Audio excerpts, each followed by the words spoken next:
ഇന്ധനങ്ങൾ, പെർഫ്യൂമുകൾ, വാതകങ്ങൾ, ലൈറ്ററുകൾ, തീപിടുത്തത്തിന് കാരണമാകുന്ന അപകടകരമായ വസ്തുക്കൾ ഇങ്ങനെ എന്തെങ്കിലും സാധനങ്ങൾ നിങ്ങളുടെ വാഹനങ്ങളിൽ സൂക്ഷിക്കാറുണ്ടോ?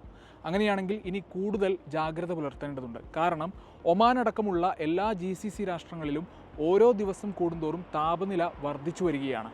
താപനില വർദ്ധിക്കുന്നതിനനുസരിച്ച് വാഹനങ്ങളിൽ സാങ്കേതിക തകരാറുകൾ ഉണ്ടാകാനുള്ള സാധ്യതയും വളരെ കൂടുതലാണ്. ഇത് തീപിടുത്തത്തിന് കാരണമാവുകയും ചെയ്യും. അങ്ങനെയാണെങ്കിൽ വാഹനമോടിക്കുന്നവർ എന്തൊക്കെ കാര്യങ്ങളാണ് ശ്രദ്ധിക്കേണ്ടത്? നമുക്കൊന്ന് വിശദമായി പരിശോധിക്കാം. കൃത്യമായ വേളയിൽ വാഹനങ്ങളുടെ അറ്റകുറ്റപ്പണി നടത്തണം. ഇങ്ങനെ ചെയ്തില്ലെങ്കിൽ വർദ്ധിച്ച ഘർഷണവും എൻജിൻ അമിതമായി ചൂടാകുന്നതും കാരണം ബ്രേക്ക് സിസ്റ്റം തകരാറിലാകാൻ ഇടവരും.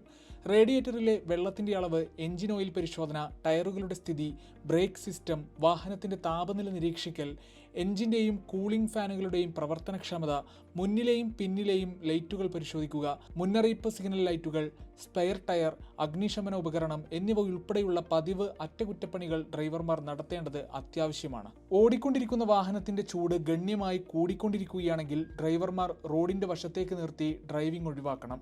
സൂര്യപ്രകാശം നേരിട്ടേൽക്കാത്ത പ്രദേശങ്ങളിൽ വാഹനം പാർക്ക് ചെയ്യുന്നതായിരിക്കും ഉചിതം. ഡോറുകൾ തുറന്ന് വാഹനത്തിന് അമിതമായ മർദ്ദം അനുഭവപ്പെടുന്നില്ലെന്ന് ഉറപ്പാക്കുന്നതും പ്രധാനമാണ്.